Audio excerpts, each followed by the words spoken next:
fourscore and 7 years ago, our fathers brought forth on this continent a new nation conceived in liberty and dedicated to the proposition that all men are created equal. Now we are engaged in a great civil war, testing whether that nation or any nation so conceived and so dedicated can long endure. We are met on a great battlefield of that war. We have come to dedicate a portion of that field as a final resting place for those here who gave their lives that nation might live. It is altogether fitting and proper that we should do this. But in a large sense, we cannot dedicate, we cannot consecrate, we cannot hallow this ground.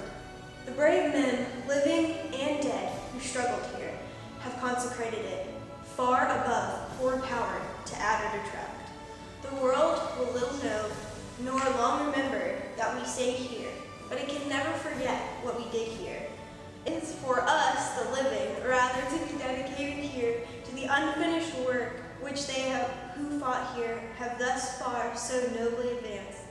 It is rather for us to be here, dedicated to the great task remaining before us, that from these honored dead we take increased devotion to that cause for which they gave the last full measure of devotion, that we here highly resolve that these dead shall not have died in vain, that nation under God shall have a new birth of freedom, and that government of the people, by the people, for the people, shall not perish from